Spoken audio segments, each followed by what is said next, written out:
Ito ang Yamaha Sniper 155 standard version. Ang tawag sa kulay na ito ay color cyan. At kung nagbabalak kang bumili ng motor at isa itong Yamaha Sniper 155 sa pinaplano mong bilhin, para sa iyo ang video na ito.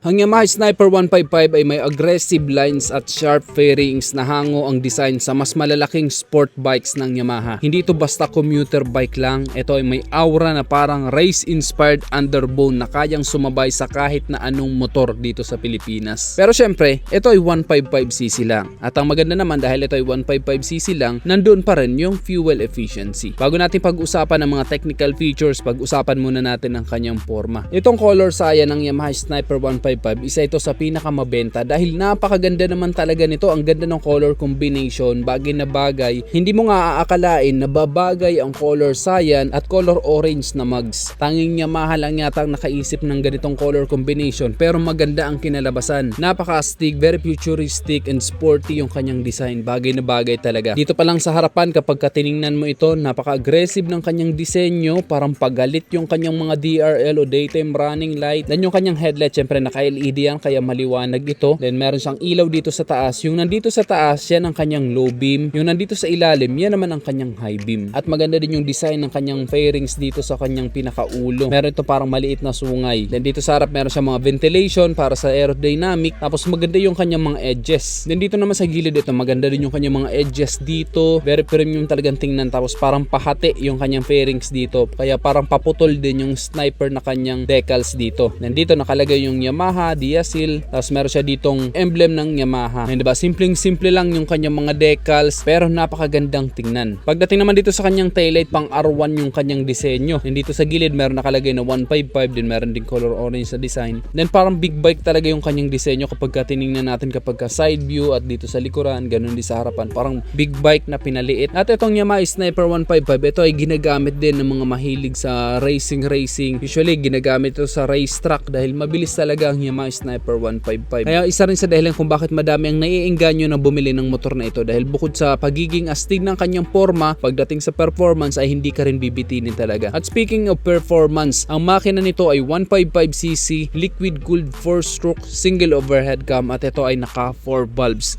And of course, ito ay fuel injected na din kaya matipid sa gasolina. Kaya kahit mabilis ang motor na to, nandun pa rin yung fuel efficiency na umaabot ng 35 to 40 km per liter ang fuel consumption. Kaya perfect din talaga pang daily use ang Yamaha Sniper 155 dahil sa pagiging matipid nito sa gasolina. Ang fuel capacity nito ay 5.4 liters. Kaya matagal-tagal din bago ka maubusan ng gasolina. Kung magpapa-full tank ka, kung maglo-long ride ka, ay malayo-layo rin na mararating mo sa isang full tank nito. By the way, wala itong storage dito. Nandito lang nakalagay yung kanyang tangke. Tapos yan yung kanyang makina dyan. Then yung kanyang battery ay nandyan na din. Then ang motor na ito ay perfect din sa mga average height dahil mababa lang ang kanyang seat height. 795mm lang. At dahil hindi naman masyadong malapad ang kanyang upuan, hindi ka masyadong bukaka dito kapag ka nakaupo ka. So perfect din to sa mga 5 flat ang height. Kayang-kaya na ito. 5 flat pataas dahil 795mm lang. At ang maganda naman dito, mataas ang kanyang ground clearance. 150mm. Kaya hindi basta-basta sasayad ang ilalim bahagi nito. Then very lightweight lang itong Yamaha Sniper 155. 119 kilos lang. Kaya hindi kayo mahihirapan i-maniobra, hindi mahihirapan itukod-tukod kahit may angkas kayo. Then very stable talaga ang Yamaha Sniper 155. Maganda ang handling. At isa yan sa subok na ng marami. Napakaganda ng handling ng motor na ito. Kaya kahit mag-cornering ka, at malaking factor din kasi sa handling yung kanyang mga gulong dahil malalapad ang kanyang mga gulong. Ang sukat ng kanyang gulong sa harapan ay 90 by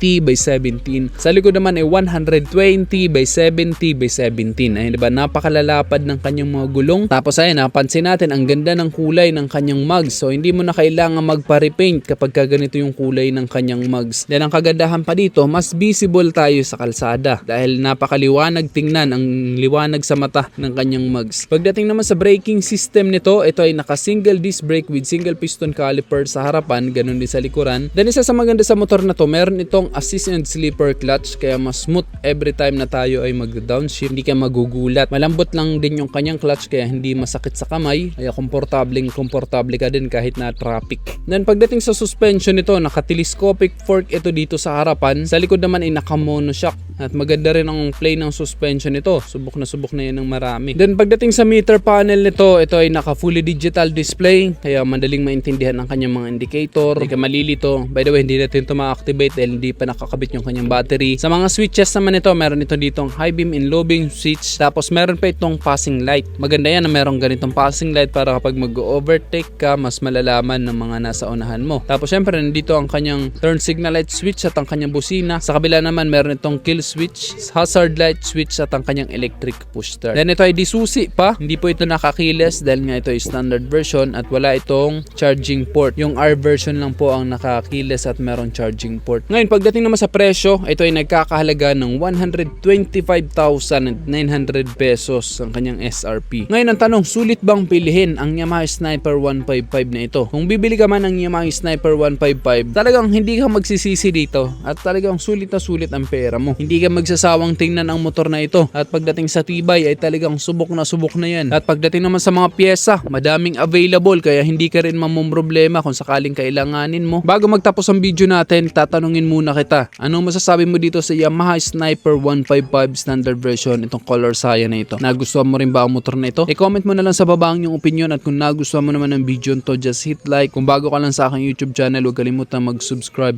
Click mo na rin ang notification bell para sa mga susunod kong video ay updated ka palagi. Yun na guys, hanggang sa muli, ako sa Rosgo TV. Ride safe always and God bless.